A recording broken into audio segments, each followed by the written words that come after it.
नैना की मां के देहांत के बाद उसके पिता ही अब उसका एकमात्र सहारा थे। नैना के पिता को उसकी शादी की बहुत चिंता रहती थी, क्योंकि उन्हें डर लगता था कि अगर उन्हें कुछ हो गया तो उनकी बेटी का ना जाने क्या होगा। वो एक दुकान पर काम करते थे, इसीलिए तनख्वाह भी कुछ खास नहीं थी। बस इतनी थी कि जैसे तैसे घर का गुजारा हो जाता था, और इसी सैलरी में उन्हें अपनी बेटी की शादी के लिए पैसा भी जोड़ना था। जबकि नैना को पढ़ने लिखने का बहुत शौक था। इसी वजह से वो हमेशा क्लास में फर्स्ट आई थी।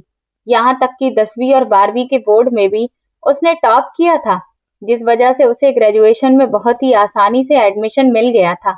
वो अपने पिता को विश्वास दिलाना चाहती थी कि वो अपनी मेहनत से कुछ बनकर अपने घर की हालत बदल देगी और अपने पिता को भी एक अच्छी जिंदगी देगी।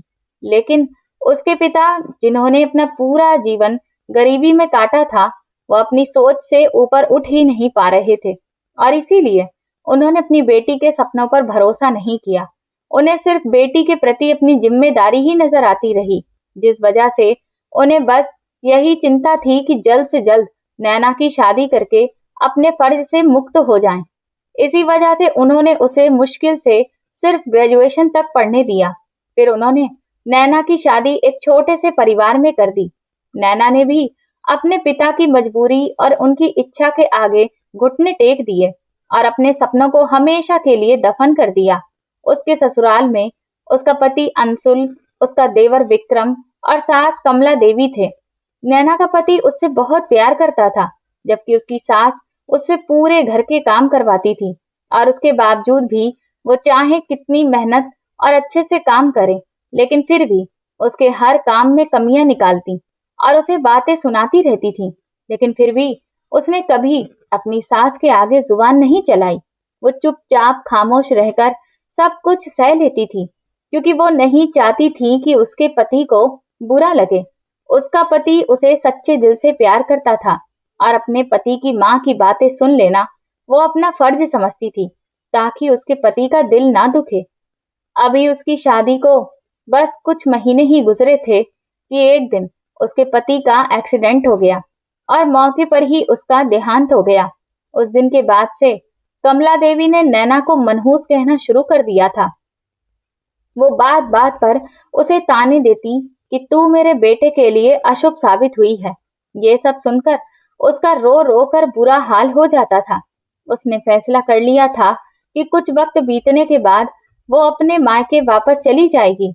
उसकी सास को लगता था कि जैसे अंशुल के जाने के बाद नैना को कोई फर्क ही नहीं पड़ा, जबकि वो ये बात समझने को तैयार ही नहीं थी कि अगर उनका अपना बेटा गया है तो जिंदगी नैना की भी तो उजड़ गई है। नैना बेचारी हर वक्त सदमे में रहती और उसकी सास उस पर अपनी नाराजगी निकालती रहती थी। दूसरी तरफ उसके देवर विक्रम की नजर नैना पर गलत होने लगी थी। उसने रिश्तों की मर्यादा को भूलकर इस हालात का गलत फायदा उठाने की कोशिश शुरू कर दी थी। इस बात को थोड़ा बहुत नैना भी समझ रही थी, इसीलिए वो विक्रम से हर वक्त बचकर रहती, और अगर कभी उसका विक्रम से सामना होता तो वो तुरंत अपने पल्लू से सिर ढक लेती थी। एक दिन कमला देवी घर में नहीं थी और वो किचन में खाना बना रही थी। तभी विक्रम चुपचाप किचन में आ गया और कहने लगा, भाभी। जैसे ही उसने नैना को पुकारा तो नैना ने तुरंत अपने पल्लू से घूंघट कर लिया और कहने लगी, विक्रम भैया, अभी अम्मा जी घर पर नहीं है, प्लीज आप अपने कमरे में वापस चले जाइए। ये सुनकर वो मुस्कुराकर बोला, अरे भाभी, अब मुझसे कैसा पर्दा, मैं तो तुम्हारा अपना हूं ना, तुम्हारा अपना देवर। तुम्हारी ये खूबसूरती मुझे तुम्हारे पास खींच लाती है। ये सुनते ही वो बिना कुछ कहे तुरंत भागकर अपने कमरे में चली गई और दरवाजा अंदर से बंद कर लिया। विक्रम वहीं पर खड़ा मुस्कुराता रहा। इधर जो सब्जी नैना ने बनने के लिए रखी थी वो बर्तन में जल गई। जब कमला देवी वापस आई और उन्होंने जली हुई सब्जी देखी तो उन्होंने पूरा घर सिर पर उठा लिया। वो नैना पर गुस्सा करने लगी और बोली, कमबख्त, तेरा ध्यान कहाँ था? कमला देवी ने उसे पकड़कर डांटना शुरू कर दिया और वो पूछने लगी, बता तेरा ध्यान कहाँ पर था? नैना ने घबराते हुए कहा कि मैं कमरे में थी।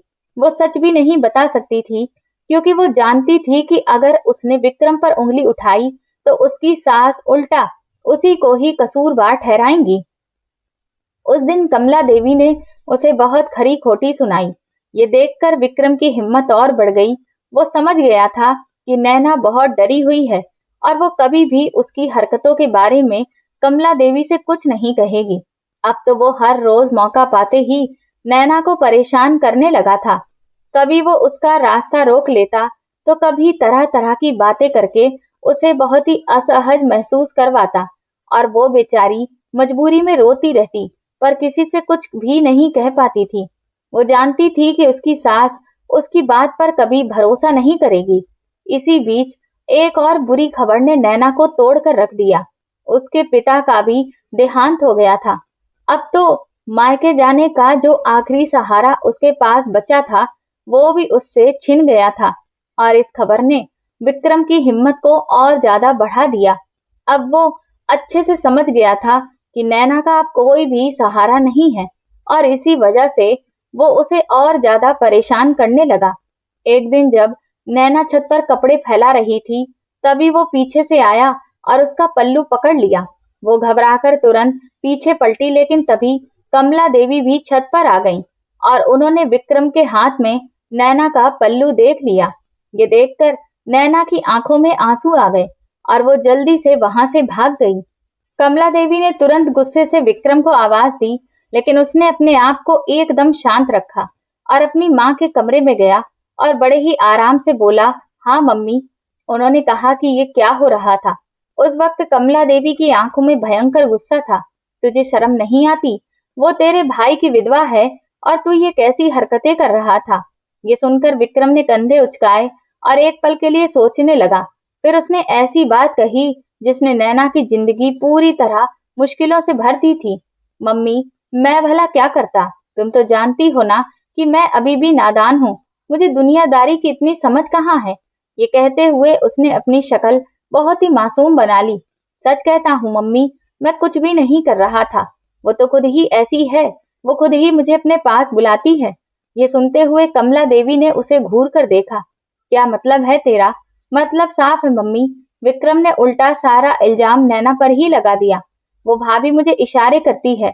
मैं तो बस अपने स्वर्गीय भाई की इज्जत का ख्याल रखकर चुप रहता हूँ, वरना आप नहीं जानती वो कैसी बातें करती है। ये बात सुनकर कमला देवी के चेहरे पर भयंकर गुस्सा छा गया। वो अभी तक अपनी बहू को सिर्फ मजबूर समझती थी, लेकिन अब वो उसे चरित्रहीन भी समझने लगी थी। क्या कहा तूने उस कमबख्त ने? वो दांत पीसते हुए बोली। आज मैं उसे जिंदा नहीं छोड़ूंगी। इसका मतलब वो मेरे बेटे के करीब आने का इंतजार कर रही थी। ये बात सुनते ही विक्रम ने आग में घी डालते हुए उसे और भड़काया। मम्मी, आप छोड़िए इन सब बातों को। चिंता मत करिए, मैं उसे खुद संभाल लूंगा। आप परेशान मत होइए। उस दिन के बाद नैना की जिंदगी नरक बन गई थी। उसकी सास ने उसका कमरे से निकलना तक बंद कर दिया था। अब वो उससे सिर्फ नौकरों वाले काम ही नहीं करवाती थी, बल्कि उसे मानसिक और शारीरिक रूप से भी बहुत परेशान करने लगी थी। क्योंकि कमला देवी के लिए अब नैना सिर्फ एक विधवा नहीं, बल्कि एक ऐसी औरत बन गई थी जिसकी नजर उसके जवान बेटे पर थी। और इधर विक्रम अपने झूठ के नतीजे पर मन ही मन बहुत खुश था, क्योंकि अब उसे नैना को परेशान करने के लिए कोई अलग मौका नहीं ढूंढना पड़ता था, बल्कि कमला देवी खुद ही नैना को उसके सामने खूब बेइज्जत करती और वो इस पूरे तमाशे का खुशी से आनंद लेता था। और नैना, वो तो बेचारी बिल्कुल लाचार हो चुकी थी। वो कई बार अपनी सास के सामने कसम खाती, अपनी सफाई देती, लेकिन उसकी सास अपने बेटे की बात को ही सच मान चुकी थी। तेरे जैसी औरतों को मैं अच्छे से जानती हूँ। विधवा हो गई है, लेकिन फिर भी तुझे शर्म नहीं आती, वो उसे ताने देती। अब नैना पहले से भी ज्यादा खामोश और डरी डरी रहने लगी थी। फिर एक रात बाहर बहुत तेज बारिश हो रही थी और कमला देवी अपनी दवाइयां खाकर जल्दी सो चुकी थी। विक्रम अपने कमरे में जाग रहा था और अपनी दुकान का हिसाब किताब देख रहा था, लेकिन उसका ध्यान बार बार नैना के कमरे की तरफ ही जा रहा था, क्योंकि आज उसके मन में एक बहुत गलत इरादा आ चुका था। उसने हिसाब किताब का रजिस्टर बंद किया और अपने कमरे से दबे पांव बाहर निकला। उसने देखा कि घर में बिल्कुल अंधेरा और सन्नाटा पसरा हुआ था। फिर वो खामोशी से नैना के कमरे के दरवाजे तक पहुंचा। दरवाजे को उसने हल्का सा धक्का दिया तो वो खुल गया। शायद उस दिन नैना कुंडी लगाना भूल गई थी। वो अंदर दाखिल हुआ तो देखा कि नैना आराम से सो रही थी। स्ट्रीट लाइट की हल्की रोशनी जो खिड़की से अंदर आ रही थी, उसमें नैना बहुत खूबसूरत लग रही थी।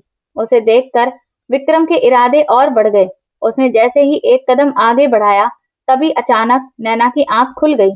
शायद उसे किसी आहट का एहसास हो गया था। विक्रम को अपने कमरे में देखकर नैना डर गई।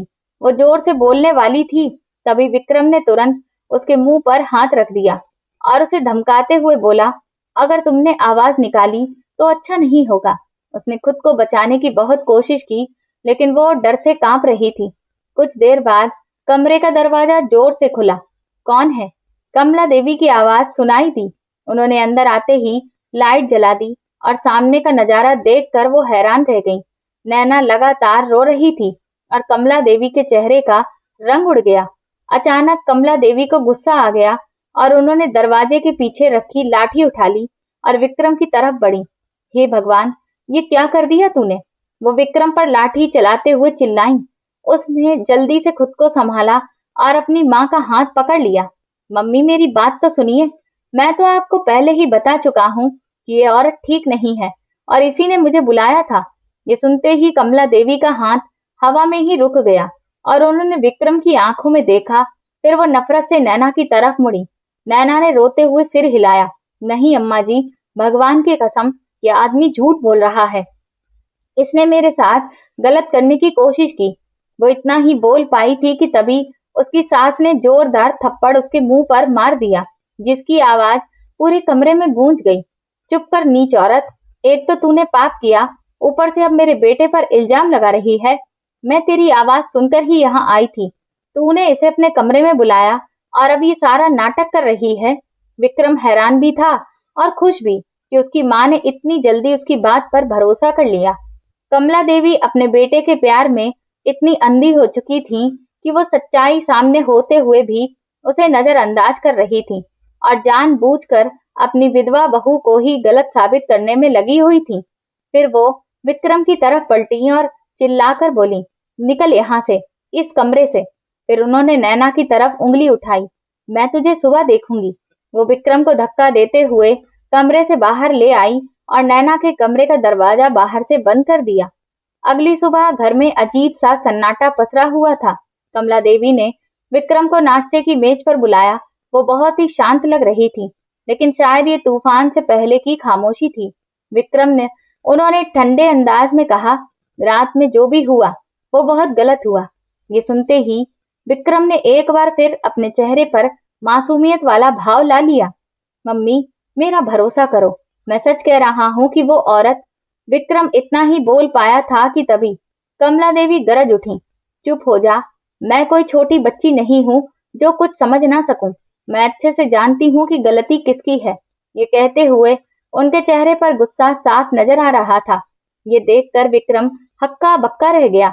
विक्रम ने सोचा कि उसकी चाल उल्टी पड़ रही है, इसलिए उसने एक बार फिर अपनी माँ को बहकाने की कोशिश करते हुए आंखों में आंसू लाकर कहा, मम्मी, मैं सच कह रहा हूँ। तभी कमला देवी बोली, मैं उस दिन भी देख चुकी थी कि तूने ही उसका पल्लू पीछे से पकड़ा था। मैं तेरी माँ हूँ और तेरी हरकतों को अच्छे से जानती हूँ। ये सुनकर विक्रम बोला, तो फिर आपने रात को उसे मारा क्यों? इस पर कमला देवी बोली, क्योंकि वो एक बेवकूफ औरत है। उसे अपनी हालात के हिसाब से चलना नहीं आता। लेकिन अब जो हो गया सो हो गया। ठीक है, अगर तुम उसके साथ रिश्ता रखना चाहते हो तो फिर उससे शादी कर लो। ये सुनते ही विक्रम के पैरों तले जमीन खिसक गई। क्या कहा आपने? शादी? और वो भी उस औरत से? मम्मी, आपका दिमाग खराब हो गया है क्या? ये सुनकर कमला देवी ने उसे घूर कर देखा। अब वैसे भी बाकी क्या रह गया है? जो करना था वो तो तुम कर चुके हो। अगर तुम्हें शादी करनी थी तो तुम मुझे बता देते, मैं मना नहीं करती। लेकिन तुमने उसकी जिंदगी मुश्किल क्यों बनाई? कमला देवी को सिर्फ इस बात का गुस्सा था कि विक्रम ने सब कुछ छिपकर क्यों किया, क्योंकि इससे घर की बदनामी हो सकती थी। लेकिन विक्रम तुरंत ही गुस्से से खड़ा हो गया और चिल्लाकर बोला, मैं उसके साथ शादी करने के लिए तैयार नहीं हूँ और ना ही मैं किसी विधवा से शादी करूंगा। ये सुनते ही कमला देवी भी चिल्लाईं, पर अब तुम्हें शादी करनी ही पड़ेगी, और अगर तुमने ऐसा नहीं किया तो मैं उस लड़की को इस घर से निकाल दूंगी और मोहल्ले वालों से कह दूंगी कि ये चरित्रहीन औरत मेरे बेटे पर झूठे इल्जाम लगा रही थी। ये सारी बातें नैना भी सुन रही थी। वो एकदम से रोती हुई आई और सीधा अपनी सास के पैरों को पकड़कर बैठ गई और कहने लगी, भगवान के लिए माँ जी, मुझ पर ऐसा गंदा इल्जाम बिल्कुल मत लगाइए। इसके बाद वो विक्रम के पैरों के पास बैठ गई और बोली, विक्रम, तुमने अपनी मर्जी की, अब तुम खुद सोचो कि मैं कहाँ जाऊंगी। मैं हाथ जोड़ती हूँ तुम्हारे आगे, मुझसे शादी कर लो। मेरे पास अब और कोई ठिकाना भी नहीं है। तुम सुन रहे हो ना कि अगर तुमने मुझसे शादी नहीं की तो फिर अम्मा जी मुझे घर से निकाल देंगी। मुझ पर कुछ तो तरस खाओ। मैं अब इस हालत में कहाँ जाऊंगी? मेरे तो पिताजी भी अब इस दुनिया में नहीं है। विक्रम ने नैना की तरफ देखा। उसका रोता हुआ चेहरा, उसके जुड़े हुए दोनों हाथ जो उससे रहम की भीख मांग रहे थे, ये सब देखने के बावजूद भी उसे नैना पर दया नहीं आई, बल्कि उसने बड़े ही नफरत से मुंह बनाया और उसे पीछे की तरफ धक्का दे दिया। तुझे क्या लगता है मैं क्या कोई बेवकूफ हूँ जो तेरे जैसी औरत से शादी कर लूंगा? ये सुनते ही नैना हैरत से उसका चेहरा देखने लगी। विक्रम ने अपनी माँ की तरफ मुड़कर कहा, मम्मी, आप जो मर्जी चाहे करो, चाहे इसे घर से निकाल दो या जो भी आपका मन हो, लेकिन कान खोलकर सुन लीजिए, मैं इससे शादी नहीं करूंगा। ये कहकर वो दरवाजे की तरफ बढ़ने लगा। तभी कमला देवी ने पूछा, कहाँ जा रहे हो विक्रम? तो उसने कहा, मैं दुकान जा रहा हूँ, और हाँ, मेरे घर वापस आने तक ये औरत मुझे इस घर में नजर नहीं आनी चाहिए। नैना ने जब विक्रम की ये बात सुनी तो उसकी आंखों में प्रार्थना की जगह खौफ उतर आया था, जैसे कि अब उसे भरोसा हो गया था कि अब उसे कोई नहीं बचा सकता। विक्रम काफी रात को दुकान से घर लौटा। सारा दिन वो गुस्से में रहा था, क्योंकि कमला देवी उस पर नैना से शादी करने के लिए दबाव डाल रही थी, जिसकी कोई अहमियत विक्रम की नजर में नहीं थी। उसने तय कर लिया था कि वो ये शादी बिल्कुल नहीं करेगा, चाहे कुछ भी हो जाए। जब वो घर आया तो सब तरफ बिल्कुल खामोशी थी। शायद कमला देवी अपने कमरे में सो चुकी होंगी। वो सीधा अपने कमरे में जाने की जगह नैना के कमरे की तरफ गया। उसने देखा कि उसके दरवाजे के बाहर से कुंडी लगी थी। शायद उसकी माँ ने नैना को अंदर बंद कर दिया था। विक्रम ने गुस्से से कुंडी खोली और दरवाजा धकेल कर अंदर दाखिल हुआ। उस वक्त नैना भगवान के आगे सिर झुकाए बैठी थी और रो रही थी। विक्रम को अपने कमरे में देखकर वो एक बार फिर से सहम कर खड़ी हो गई। उसकी आंखें रो रो कर सूज गई थी। तुझे क्या लगता है? विक्रम ने नफरत से उसे देखा कि तू इस तरह रोकर मम्मी से कहकर मुझे मजबूर करके शादी कर लेगी? नैना उसके पास आई और बोली, विक्रम, मैं सिर्फ अपनी इज्जत की भीख मांग रही हूँ। जो भी हुआ उसमें मेरी कोई गलती नहीं थी। अम्मा जी भी जानती हैं, मम्मी जो भी जानती हो, वो मेरी दिक्कत नहीं है। विक्रम ने उसके बाजू को मजबूती से पकड़ लिया, जिससे वो दर्द से तड़प उठी। छोड़िए मुझे, भगवान के लिए कुछ तो दया करिए। छोड़िए मुझे, भगवान के लिए कुछ तो दया करिए। मैं कहाँ जाऊंगी? तुम्हारी ये शक्ल अब मुझे और ज्यादा गुस्सा दिलाती है। नैना, विक्रम ने दांत पीसते हुए कहा, मुझसे शादी करोगी? वो उसकी बाजू पकड़कर उसे घसीटते हुए कमरे से बाहर लाया। वो बेचारी गिरती पड़ती उसके साथ चल रही थी। विक्रम, तुम ये क्या कर रहे हो? अम्मा जी उठिए, वो एकदम से चिल्लाने लगी। उस वक्त कमला देवी सो रही थी। मम्मी को क्या बुला रही हो? उन्हें कोई फर्क नहीं पड़ेगा। वो उसे खींचता हुआ मुख्य दरवाजे तक ले आया। बाहर रात के अंधेरे में हल्की हल्की बूंदाबांदी हो रही थी। उसने दरवाजा खोला और नैना को बाहर की तरफ धक्का दे दिया। वो ठोकर खाकर जमीन पर गिर गई। तुम्हें क्या लगता है मैं कोई पागल हूँ जो तुम्हारे जैसी विधवा औरत से शादी करके अपनी जिंदगी खराब करूंगा? चल निकल मेरे घर से। उसने गुस्से में कहा। तुम्हें भगवान का वास्ता है विक्रम, ऐसा मत करो। वो दरवाजे की चौखट पकड़कर रो रही थी। मुझ पर ऐसा जुल्म मत करो, मैं बर्बाद हो जाऊंगी। नैना चौखट को छोड़ने को तैयार नहीं हुई तो विक्रम ने उसके हाथ हटाने की कोशिश की, जिससे नैना दर्द से करा उठी और उसने तुरंत हाथ पीछे खींच लिए। तभी विक्रम ने तुरंत दरवाजा बंद कर दिया। इसके बाद उसने गहरी सांस ली और चेहरे पर हल्की मुस्कान आ गई। उसने सोचा कि उसने एक बहुत बड़ी मुसीबत से छुटकारा पा लिया। अगली सुबह जब विक्रम चाय पी रहा था, तभी कमला देवी कमरे से बाहर आई। नैना कहाँ है? उन्होंने टेबल पर उसे न देखकर पूछा। अभी तक सो रही है क्या? विक्रम ने एक पल के लिए अपनी माँ के चेहरे को देखा और फिर बड़ी ही मासूमियत से नाश्ता खाते हुए बोला, पता नहीं मम्मी, मैंने तो उसे नहीं देखा। क्या वो अपने कमरे में नहीं है क्या? कमला देवी ने माथे पर बल डाले और तुरंत नैना के कमरे की तरफ भागी तो देखा कमरा खाली था। विक्रम वहीं चिल्लाते हुए परेशानी में बाहर आई और बोली कि नैना कमरे में नहीं है। विक्रम ने बड़ी ही हैरानी दिखाने की एक्टिंग की। अरे मम्मी, तो फिर कहाँ चली गई? चलिए, आप परेशान मत होइए, मैं देखता हूँ। ये कहते हुए उसने सारा घर ढूंढने का नाटक किया और फिर वापस अपनी माँ के पास आया और सिर पकड़कर बैठ गया और बड़े ही मासूम अंदाज में बोला, मम्मी, भाभी घर से चली गई हैं। ये सुनकर कमला देवी के पैरों तले से जमीन खिसक गई। क्या कहा? चली गई? लेकिन ऐसे कैसे? वही तो मैं आपसे कह रहा हूँ, उसने झूठी फिक्र दिखाते हुए कहा। रात को उसने मुझसे शादी करने के लिए कितना ड्रामा किया था और जब मैंने मना कर दिया तो शायद वो कहीं और चली गई। भगवान जाने उसके किन लोगों से संबंध थे। मेरा भाई तो बहुत ही सीधा साधा था जिसे उसने अपने जाल में फंसा लिया। कमला देवी जो रात तक नैना को बेगुनाह समझ रही थी, ये सब सुनकर दोबारा गलतफहमी का शिकार हो गई, क्योंकि उनके लिए ये बात मानना ज्यादा आसान था कि नैना खुद घर छोड़कर चली गई है, बजाय इसके कि उनके अपने बेटे ने ही उसे रात के अंधेरे में घर से बाहर कर दिया होगा। विक्रम ने सोचा कि अब इस ड्रामे को अपने अंतिम रूप में डाला जाए और उसने तुरंत ही शोर मचाना शुरू कर दिया। कमला देवी भी जोर जोर से रोने लगी और सिर पीटने लगी। ये देखकर मोहल्ले और आसपास की औरतें जमा हो गईं।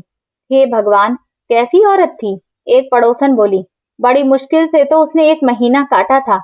ऐसा लग रहा है जैसे ना जाने कब से मौका तलाश रही थी कि बस एक बार पति मरे और वो यहाँ से निकल जाए। तभी दूसरी औरत पीछे से बोली, मुझे तो वो हमेशा से ही बहुत तेज लगती थी, लेकिन इतनी चालाक थी कि चेहरा हमेशा मासूम बनाकर रखती थी। विक्रम और कमला देवी चुपचाप लोगों की बातें सुनते रहे और फिर इसके बाद घर में सब कुछ शांत तरीके से चलने लगा। विक्रम भी इस सबको भूलकर अपने काम में लग गया। उसने नैना नाम के अध्याय को अपनी जिंदगी से हमेशा के लिए बंद कर दिया। उसे नहीं पता था कि वो रात के अंधेरे में कहाँ गई होगी और उसके साथ क्या हुआ होगा, और ना ही उसे ये सब जानने में कोई दिलचस्पी थी। नैना के जाने के बाद वक्त गुजरता गया। पहले तो कुछ दिन मोहल्ले में बातें होती रहीं, लेकिन फिर सब लोग भूल गए। कमला देवी ने भी इस बारे में अब बात करना और सोचना बिल्कुल बंद कर दिया था। उन दोनों ने कभी भी इस बात का कोई जिक्र नहीं किया कि आखिर उस रात असल में क्या हुआ होगा या वो कहाँ गई होगी। उन दोनों के लिए तो नैना सिर्फ एक बदनाम औरत थी जो घर छोड़कर चली गई। 6 साल बीत चुके थे और इन 6 सालों में विक्रम ने अपनी दुकान को 2 मंजिला कर लिया था। उसका कारोबार काफी अच्छा चल रहा था। उसने इन 6 सालों में नैना का ख्याल कभी नहीं लाया और जैसे कि वो उसकी जिंदगी में कभी थी ही नहीं। एक दिन कमला देवी उसके पास आई। विक्रम, अब तो तुम्हारी उम्र भी काफी हो गई है और कारोबार भी अच्छे से सेट हो गया है। आखिर कब तक अकेले रहोगे? वो उनका मतलब समझ गया। मम्मी, ठीक है, आपको जैसा सही लगे। ये सुनकर कमला देवी बहुत खुश हो गईं और कहने लगी कि मैं तुम्हारे लिए रिश्ता देख चुकी हूँ। कौन है? उसने लापरवाही से पूछा। मेरी सहेली की बेटी रिधिमा। कमला देवी खुश होकर बोली कि वो बहुत खूबसूरत है, पढ़ी लिखी भी है और सबसे बढ़कर घर के काम काज में बहुत होशियार है। मुझे भी बहुत पसंद है। उनकी बात सुनकर विक्रम को खुशी हुई। रिधिमा सच में बहुत खूबसूरत थी। उसे देखकर विक्रम को लगा कि यही उसके लिए सही है। उसने तुरंत हाँ बोल दिया। शादी की तारीख तय कर दी गई। विक्रम बहुत खुश था कि उसकी शादी इतनी खूबसूरत लड़की से हो रही थी। उसने अपनी शादी की तैयारी खूब धूमधाम से की। पूरे घर में नया पेंट करवाया गया, महंगा फर्नीचर खरीदा गया। वो अपनी नई जिंदगी की शुरुआत के लिए बहुत उत्साहित था। इस समय वो उस गुस्से को भूल चुका था जो उसने 6 साल पहले अपने दिल में रखा था। उसे लगता था कि उसने अपनी जिंदगी से एक बड़ी परेशानी को दूर कर दिया है और अब सिर्फ खुशियां ही उसकी किस्मत में लिखी हैं। फिर शादी का दिन आ गया। शादी बहुत धूमधाम से हुई। पूरा परिवार उसकी खुशी में शामिल था। विक्रम की खुशी का ठिकाना ही नहीं था।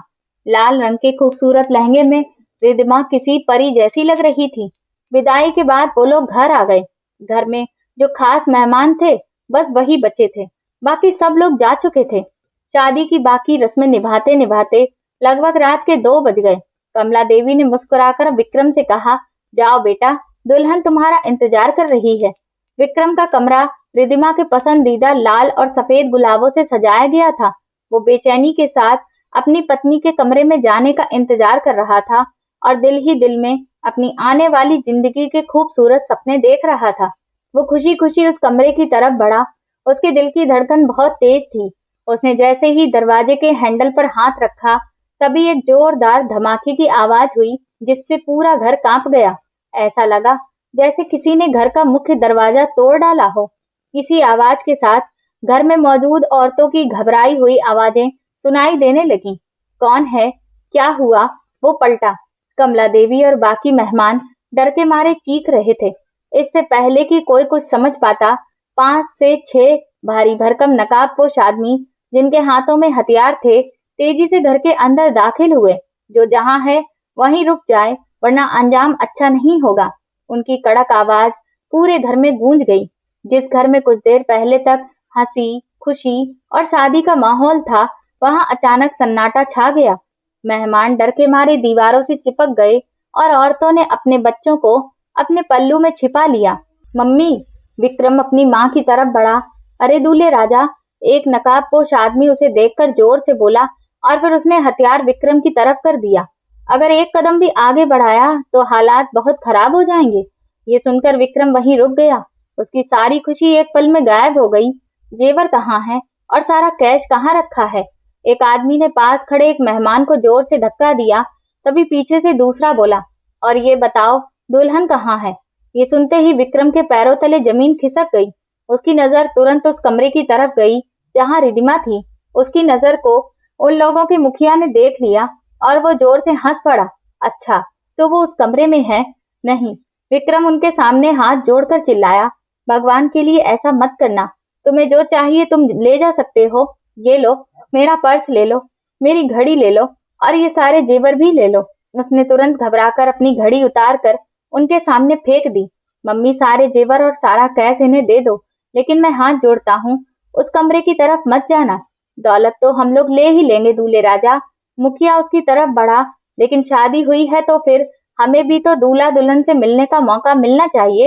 ये कहते हुए वो कमरे की तरफ बढ़ने लगा। तभी विक्रम पूरी ताकत से चिल्लाता हुआ उनके रास्ते में खड़ा हो गया। तुम्हें वहां जाने के लिए पहले मुझे हटाना होगा। इसको हटाओ यहाँ से, मुखिया ने आदेश दिया। इससे पहले कि वो कुछ कर पाता, एक आदमी ने पीछे से आकर उसके सिर पर जोर से वार किया। दर्द की तेज लहर उसके पूरे शरीर में फैल गई और उसकी आवाज गले में ही दबकर रह गई। वो घुटनों के बल फर्श पर गिर पड़ा। 2 लोगों ने विक्रम को पकड़कर घसीटा और कुछ ही देर में उसे कुर्सी के साथ मजबूती से बांध दिया गया। उसका चेहरा ठीक उसके कमरे के दरवाजे की तरफ ही था। वो बेबसी से उधर देख रहा था। दरवाजा खोलो। कौन है? कौन है? रिदिमा की डरी हुई आवाज। उसकी किसी भी बात का उन पर कोई असर नहीं हुआ। उसके आंसुओं ने पूरी जमीन को भिगो दिया था। उस रात विक्रम अपनी पत्नी की रक्षा नहीं कर पाया। उन लोगों ने बड़े ही आराम से एक एक अलमारी खोली, सारा जेवर, सारा कैश, सब कुछ समेटा और एक शैतान की तरह हंसते हुए अपनी जीत के घमंड में वहां से निकल गए। जाते जाते उनका मुखिया विक्रम के पास गया और उसके गाल पर 2-3 बार थपथपाकर मुस्कुराते हुए कहा, शादी मुबारक हो दूल्हे राजा। इसके बाद वो लोग वहां से चले गए। घर में ऐसी खामोशी थी कि जैसे मौत को भी पीछे छोड़ दे। इस खामोशी में सिर्फ विक्रम की पत्नी के रोने की आवाज गूंज रही थी, जो अब पत्थर सी बन गई थी। तभी दूसरे कमरे से दरवाजे को जोर जोर से पीटने की आवाज आई। सबने एक साथ दरवाजे पर ताकत लगाई और दरवाजा तोड़ दिया। कमला देवी दौड़कर आईं और अपने बेटे के हाथों की रस्सियां खोलने लगी। जैसे ही विक्रम आजाद हुआ तो वो अपने पैरों पर खड़ा ही नहीं हो पाया। वो रेंगता हुआ रिद्धिमा की तरफ बढ़ा। रिद्धिमा की हालत बहुत खराब थी। जैसे ही उसने रिद्धिमा को संभालने के लिए हाथ आगे बढ़ाया, वो एकदम से जोर जोर से चीखने लगी, पीछे हट जाओ, मेरे पास मत आना। वो इधर उधर भागने लगी। तभी विक्रम ने उसका हाथ पकड़ लिया और बोला, पागल हो गई हो क्या? वो कहने लगी, नहीं, मैं अब जिंदगी से आजादी चाहती हूँ। मेरी जिंदगी तो बर्बाद हो गई। मैं अब जीने के लायक नहीं रही। वो रोते हुए अपना सिर दीवार से पटकने लगी। विक्रम ने उसे बाहों में जोर से पकड़ लिया और उससे कहा, होश में आओ, इसमें तुम्हारी कोई गलती नहीं है। उसने कहा, मैं आपके काबिल नहीं रही विक्रम, मैं अब पहले जैसी नहीं रही। उसके आंसुओं का सैलाब बह रहा था। विक्रम बोला, मैं जानता हूँ तुम बहुत टूट चुकी हो, लेकिन सच कहता हूँ इसमें तुम्हारी कोई गलती नहीं है। मैं वादा करता हूँ मैं उन दरिंदों को नहीं छोड़ूंगा। मैं उन्हें कहीं से भी ढूंढ निकालूंगा और उन्हें उनके किए की सजा दिलवाऊंगा। लेकिन रिद्धिमा किसी भी तरह से चुप होने का नाम ही नहीं ले रही थी। सारी रात वो लोग जागते रहे। उनका सजा हुआ घर लुट चुका था, लेकिन सबसे बढ़कर जो अपमान और दर्द मिला था वही सबसे ज्यादा कष्टदायक था। सुबह की पहली किरण के साथ ही विक्रम उठा। उसकी आंखों में नींद नहीं बल्कि सिर्फ बदला था। उसने कपड़े बदले। उसकी कमर में अभी भी भयंकर दर्द था, लेकिन दिल में जो बदले की आग थी वो उससे कहीं ज्यादा थी। वो तुरंत पुलिस स्टेशन के लिए निकला। उसे नहीं पता था कि वहां उसकी जिंदगी का सबसे बड़ा एक और तूफान इंतजार कर रहा था। वो थाने की तरफ भाग रहा था। उसने अभी भी अपनी शादी की वही शेरवानी पहनी थी जो कुछ घंटे पहले उसकी खुशी और घमंड की पहचान बनी हुई थी, और जिस पर अब उसके दुख की निशानी साफ दिखाई दे रही थी। उसका दिमाग बार बार पिछली रात के सारे मंजर को दोहरा रहा था। रिदिमा की चीखें उसके कानों में गूंज रही थी, और उन डाकुओं का उसका मजाक उड़ाना भी उसे बेचैन कर रहा था। उसने खुद से फिर से कहा कि मैंने रिदिमा को बचाने का वादा किया है, और अब मैं उन दरिंदों को उनके अंजाम तक पहुंचाने के लिए कुछ भी करूंगा। उसकी आंखें बिल्कुल लाल हो चुकी थीं। वो लगातार गुस्से में कांप रहा था। कमला देवी, जो कल तक अपनी बहू की शादी की खुशी में फूल ही नहीं समा रही थी, अब भगवान के आगे सिर पटक कर आंसू बहा रही थी। सुबह का वक्त था। सभी लोग अपने काम काज पर जा रहे थे। दुनिया अपने रोजमर्रा के कामों में चल रही थी, जिसे देखकर विक्रम का गुस्सा और बढ़ रहा था। भला उन लोगों को क्या पता कि पिछली रात उस पर क्या गुजरी है। जैसे ही वो थाने के बाहर पहुंचा, वो भागता हुआ अंदर गया। थाने का अंदर का नजारा बिल्कुल किसी पुरानी फिल्म के जैसा था। दीवारों पर पान की पीक के निशान थे। एक कोने में फाइलों का ढेर था जिस पर धूल जमी हुई थी, और दरवाजे पर एक मोटा हवलदार, जिसकी वर्दी के बटन उसके निकले हुए पेट की वजह से खुलने वाले थे, बैठा था। मेज पर पैर रखे एक पुलिस वाला ऊँग रहा था। मुझे रिपोर्ट लिखवानी है। विक्रम ने मेज पर इतनी जोर से हाथ मारा कि उस पर रखा हुआ चाय का कप छलक गया। इंस्पेक्टर ने गुस्से भरी नजरों से विक्रम को घूरा, जो शायद उसकी नींद खराब होने पर चिढ़ गया था। क्या मुसीबत है? दिख नहीं रहा ये थाना है? मुसीबत तो मेरे घर पर आई है। मेरे घर पर डकैती पड़ी और मेरी पत्नी के साथ। ये शब्द उसके मुंह से निकल ही नहीं पाए। मुझे तुम्हारे सबसे बड़े ऑफिसर से मिलना है, अभी के अभी। इंस्पेक्टर ने उसे ऊपर से नीचे तक देखा, उसकी शेरवानी पर पड़े निशान देखे, और फिर एक लापरवाह अंदाज में मुस्कुराते हुए कहा, अच्छा, तो डकैती हुई है? अरे ये तो रोज होता रहता है, इसमें इतना हल्ला मचाने की जरूरत क्या है? चुपचाप बेंच पर बैठ जाओ, कांस्टेबल आएगा तो तुम्हारी रिपोर्ट लिख दी जाएगी। इंस्पेक्टर का ये लापरवाह व्यवहार देखकर विक्रम का खून खौल गया। मैं यहाँ आराम से बैठ जाऊं? उसने मेज पर पड़ी हुई फाइलों को उठाकर गुस्से से जमीन पर फेंक दिया। तुम पागल हो गए हो क्या? मेरी दुनिया बर्बाद हो गई है। मेरी शादी की पहली रात थी और तुम मुझे आराम से बैठने को कह रहे हो? बुलाओ अपने साहब को। कहाँ है वो? उसकी चीख पुकार सुनकर थाने में मौजूद दूसरे सिपाही भी वहां आ गए। इंस्पेक्टर अपनी कुर्सी से खड़ा हुआ और बोला, तमीज से बात कर, ये तेरे बाप का घर नहीं है। अपनी आवाज नीचे रख। विक्रम जोर से बोला, मेरी आवाज तब तक नीचे नहीं होगी जब तक वो दरिंदे पकड़े नहीं जाते।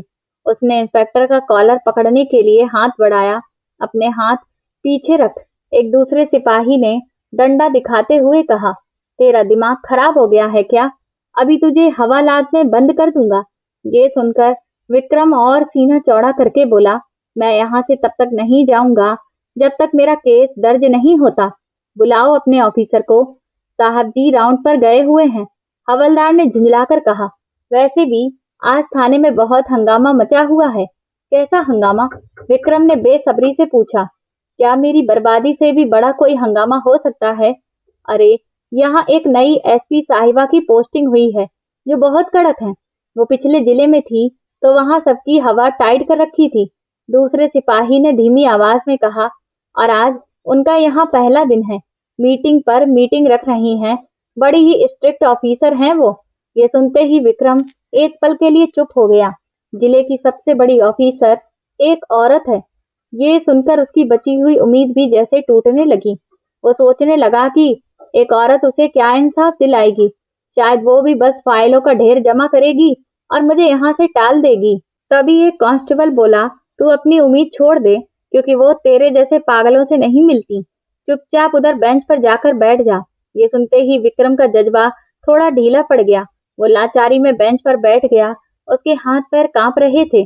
उसके बदले की आग को सिस्टम की बेरुखी ठंडा कर रही थी। उसने दोनों हाथों से अपना सिर पकड़ लिया। वक्त गुजरता रहा।